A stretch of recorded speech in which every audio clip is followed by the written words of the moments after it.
Kyle Kirkwood is now second in the points after Long Beach. In your opinion, can he put together a championship run and not just have a season with 1 or 2 wins on street courses?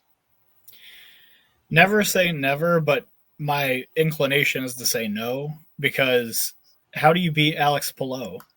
Even he didn't win today, but he still finished second. So we have a guy that went first, second in the first 3 events. He's come tantalizingly close to winning Indy 500s before, and just in general, the guy is competitive practically everywhere. So I I really can't say that I expect anybody else to win this title at this point, other than Alex Palou, until I see the guy make like consecutive mistakes. It would take like something monumental to happen where like he just has terrible luck, like gets swept up in other people's messes because he got sat in the pack at some point. And frankly, I just don't see that happening. Barry Wanzer keeps making extremely fast DHL Hondas for him, and I as much as I'm high on Kirkwood, I really can't say that I think that anybody's going to have anything for Palou for this title this year. And I know that's insane to say at week 3, but you got to look at things realistically. The guy has only lost 1 race and he still finished second in it. So, yeah, I think Kirkwood would have to get close to matching Palou's current output, and that would also require him to maybe having more speed at like ovals where Palou isn't traditionally as strong. And frankly, I just don't really see that happening at this point. But don't rule it out. Anything's possible, but I think it would take a tremendous amount of like happenstance for anyone to get into Palou's category at this point. The ovals, we talked, that used to be a concern for Alex Palou. Can he win on the oval? Can he do good in the oval? He has proven he is so consistent everywhere. If for some reason he has an off race in the oval like he did in Iowa last year, he's still a championship contender. For Kyle Kirkwood, I think what he needs to prove is he could win on multiple race weekends, because we've seen this before where, okay, you get a win, and then it's like you don't show up the next weekend, and then a few races you just are not there, and then all of a sudden you come to another street course and now you're contender for a win, you get the win. You're not going to win a championship that way.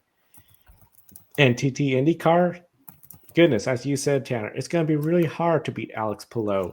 You're just going to have that consistency. You're going to have to be up there week after week contending for podiums. I don't know if Kyle Kirkwood and that team are fully there yet. They had a little bit of a bobble in one of their pit stops, but he still came out ahead.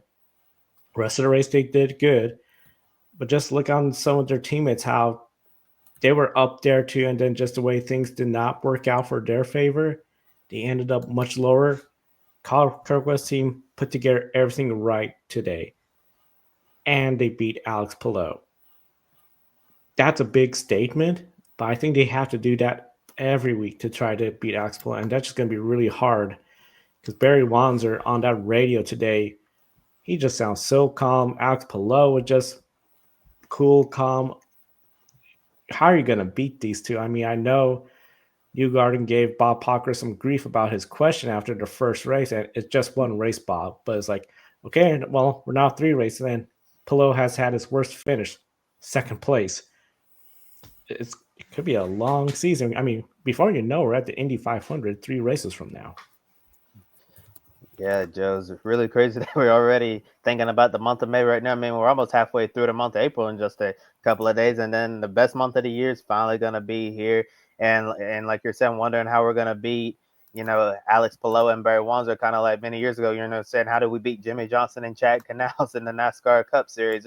This dynamic duo in IndyCar, even when they're, having a no, so I can't even talk. When they're having, not the best day, they always seem to pull something out of a hat and turn nothing into something. And today, Alex Palou, he just wasn't the best car, but Kyle Kirkwood, he was the one who was certainly on top of his game from start to finish. And even coming into this week, the IndyCar series social media accounts, they called him the new street course king of IndyCar. Knowing Formula One, when Sergio Perez was running full time, they called him the king of the streets. And I guess, that's what IndyCar is basically calling Kyle Kirkwood now. I think if he wants to put together a championship winning season, he just can't go out there and, just completely be a street course specialist and go out and compete for wins and podiums at those tracks only. We need to see him win on a road course. We need to see him win on an oval as well if we want to call Kyle Kirkwood a legitimate championship contender. But I certainly think he has that in him. And Adam Limmery says in the chat, for you, it's too early to pick a championship favorite. When it comes mid-season, then we should see some championship favorites. Totally agree with that, Adam. That's when we should see the cream rise to the top. And more on Alex Palou, he was a second place finisher. His team just seems so unfazed by anything after another podium. It's crazy to think that this is his worst finish out of the first three races. However, there's only been one full course caution in all three races, and that was lap one at St. Pete. So 3 races and relatively clean racing with so few mistakes. Joe, do you believe the races have been planned out in his favor, considering no caution and purely a strategy-based approach? I think so, because with Barry and Alex, they're so cool, calm, collective. I feel like they almost are thinking such a big picture. Like, once they knew, okay, we're behind Kyle Kirkwood after the first round of pit stops, everyone ahead of us needs to pit to get off the soft tires. Really, you're just in cautions, crashes, things out of their control that could ruin the race. St. Petersburg, that was the only time we had a caution. That was the only time we saw people's strategies went up in the air.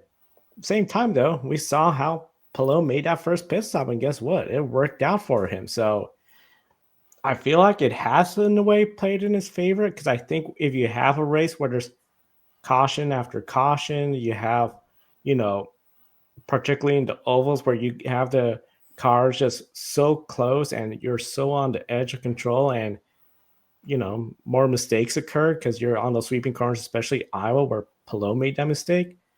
I think that's more opportunity for the competition, but I feel like still Palou and Barry Wanzer, or as Tanner hinted, the Wizard, seems to just have everyone's number. Yeah, it certainly seems that way.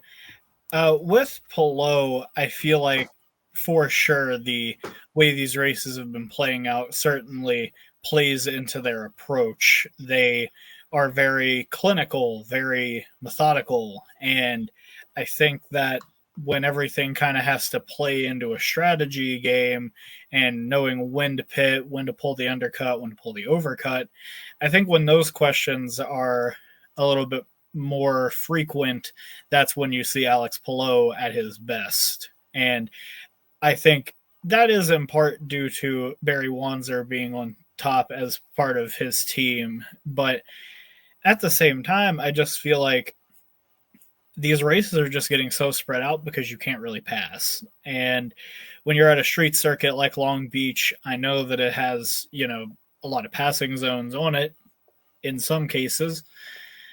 With this hybrid technology that has been, pretty shrewdly implemented into the series halfway through last year, and you put on top of that the ability to still do push to pass, I just think that creates too many factors that put the car behind at a massive disadvantage. I don't feel like the toe that you're getting off of the car ahead is anywhere near as, strong as you would like it to be in order to help you set up and complete a pass. And at a street circuit like Long Beach, where, obviously we do have the long winding straight at start finish from the hairpin, that's really the only place on the track that has a straight long enough that you can really let the car run out and really put the power down and get by somebody with the way that the car currently is. So I think the lack of mobility in the pack, especially if you get stuck in the 6th to 13th range, you're not going to get out of there, because the way these cars are currently constructed, they're just not really set up to pass. And it's really unfortunate, but Alex Palou and Barry Wanzer, they're taking